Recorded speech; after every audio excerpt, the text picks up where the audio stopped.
Hello again, everybody. This is Rocket Rick J18 coming to you from the launching pad with the first of two top 40 card videos. This is sort of like, Casey Kasem's American Top 40, except it's not records, it's baseball cards and hockey cards.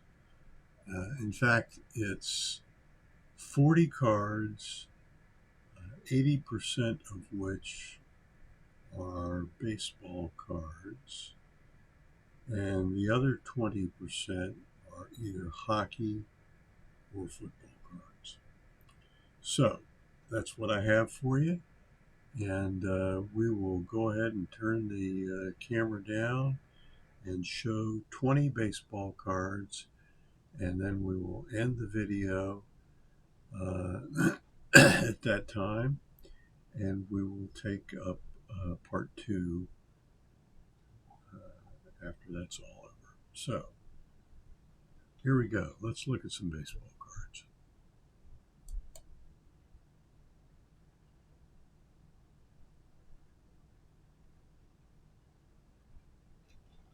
And the first card we're going to show is the earliest one acquired by date in 2025, and that's what these are all about. So these are 40 in this video, the earliest 20, and then the second 20 cards, beginning with January 7th. I got this 1989 Upper Deck card number 1, Ken Griffey Jr., the star rookie in probably the star set of the 1980s. And here's the first one. The second card to come in after is the DiMaggio, Joe DiMaggio here, and Joe McCarthy right next to him. Some paper loss, etc. This is an R314 set. The next card is this 1951 Berk Yogi Berra, the VG3.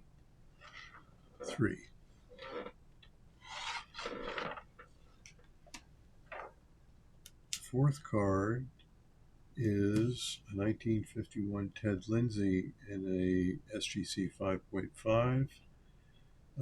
Lindsey was a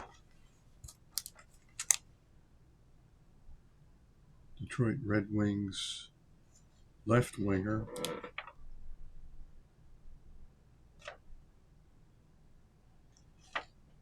And the next card is Gordie Howe, the right winger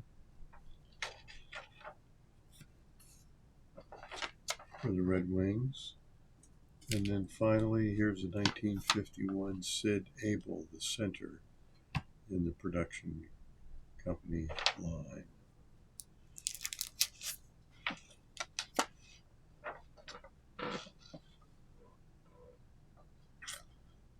Next card is Paul Waner in this is a raw card. It's a R314, and that is Paul Waner, Pittsburgh Pirates. Next is Joe DiMaggio, and this is the R312. You're looking at an R312.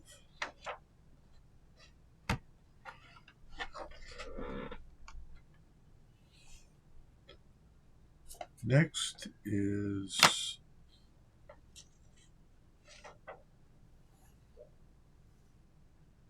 1940 play ball Bobby Doerr in an SGC 5.5. Very sharp looking card. You know the story, the scout went out to check out Bobby Doerr in San Diego, and then he said, well, hey, maybe you want to look at this other kid. It was Ted Williams. There we go. Zoom in a little bit more on Bobby Doerr.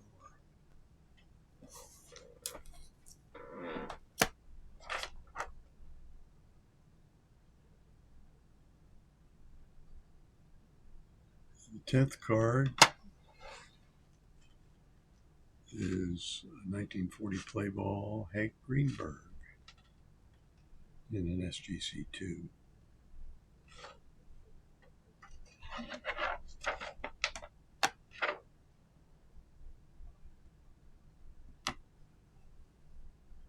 Next, card number 11 is the 1934-36 Diamond Stars Jimmie Foxx, 1935,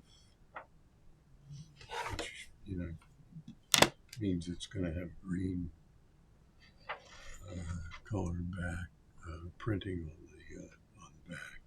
You have to take my word for it that it's green. This card's not is obviously in poor condition, but it was kind of a bargain at that. So glad to have card number 11. Card number 12 is the aforementioned Ted Williams, SGC 3.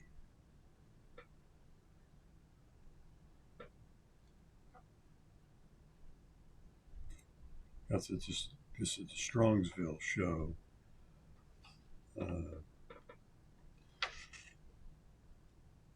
From William Chappell.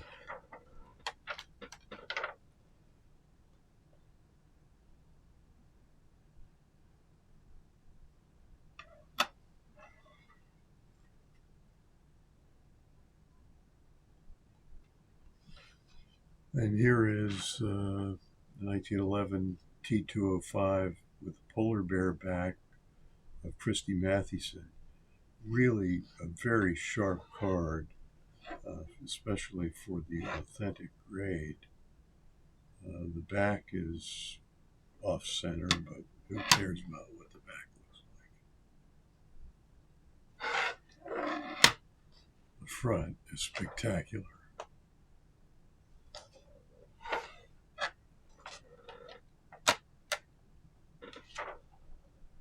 Next is the 1911 Piedmont Cigarettes back of Frank Chance in the red background portrait. This is an authentic altered card.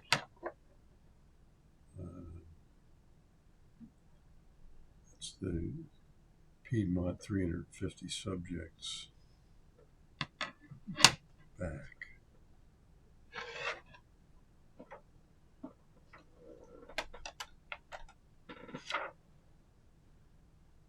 There's Frank Chance, and here's Johnny Evers, the second part of that double play combination, famous double play combination. This is the, again, another Piedmont Cigarettes back in the SGC 1. Chicago, it's with the bat and the Chicago on the shirt. Evers has a number of different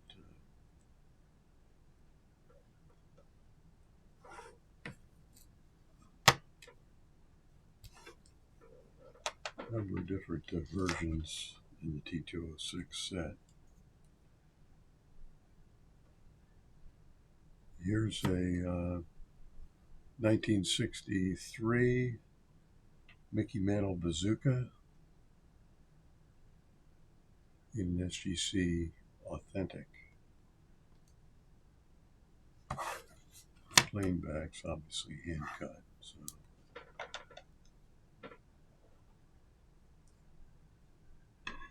Next is the third element of the great double play combination of Tinker, the shortstop, to Evers, the second baseman, to Chance, the first baseman. This is the hands-on knees version, which I like because it's a fielding version, and most of the cards depict Tinker hitting, and although he was a perfectly adequate hitter, he was obviously a little better known for his defense. So this is PSA 2.5.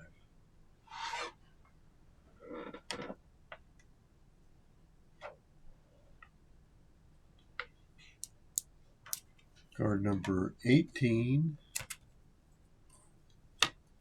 which I got on April 25th, just after Strongsville. And this is a rookie card in the Topps version, Mario Lemieux, and a near mint 8. Mario Lemieux, such a great player in Pittsburgh. He was being paid so much money that they couldn't give him all the cash, so he ended up buying the team. And he's kept it, you know. Great player, bad back, done too soon.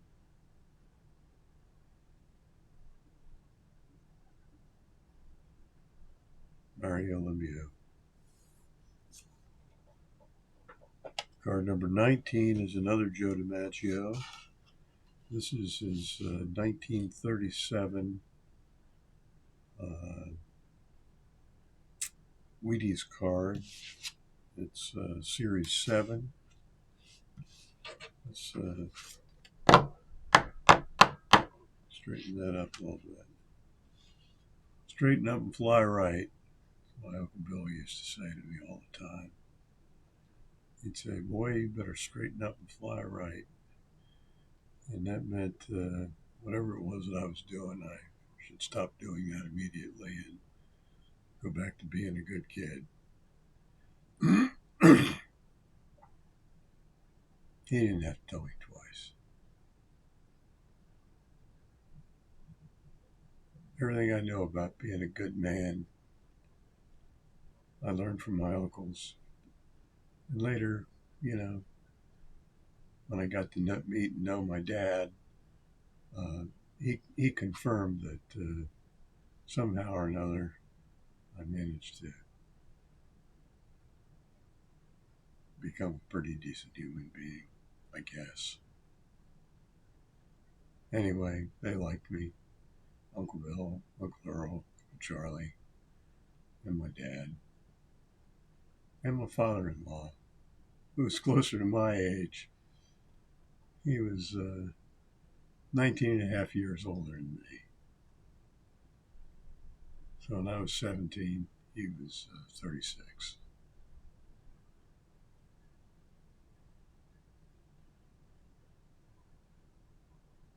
My dad was 40 years older than me.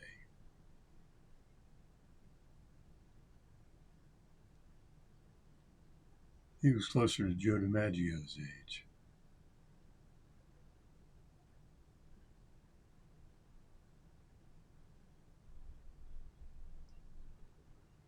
In fact, he took me to have dinner in 1969, just before New Year's Day.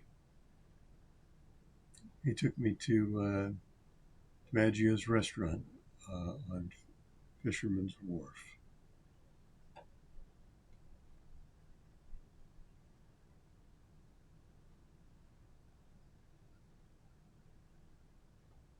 Card number 19. And card number 20 is another 1940 play ball. Been working pretty hard on this set. And here's Tony Lazzeri. Push him up. Second baseman for the New York Yankees. Part of Murderers Row.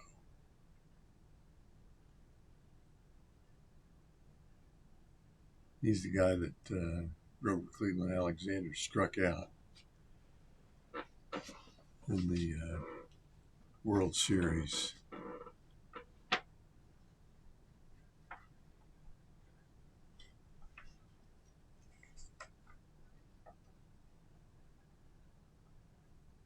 (1926).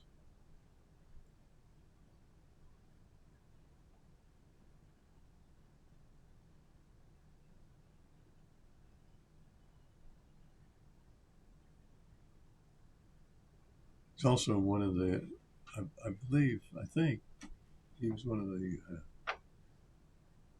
5 guys in a row that Carl Hubble struck out in the All-Star game, if I remember right, which I might not. Anyway, that's the first 20 cards. Lazzeri was acquired on May the 12th. And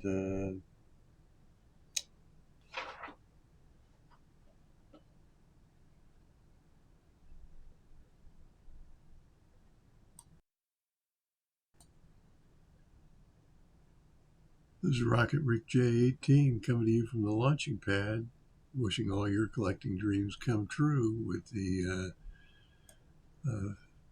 first 20 cards of my top 40 acquired in 2025.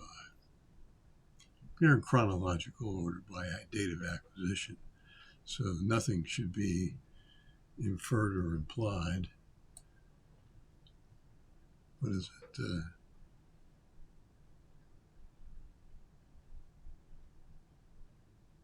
Speaker implies and the listener infers. Is that the way it works? Yeah, something like that.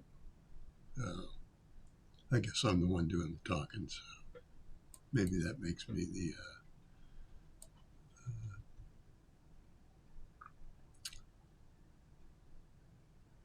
the implier. So anyway, good luck and thanks for watching.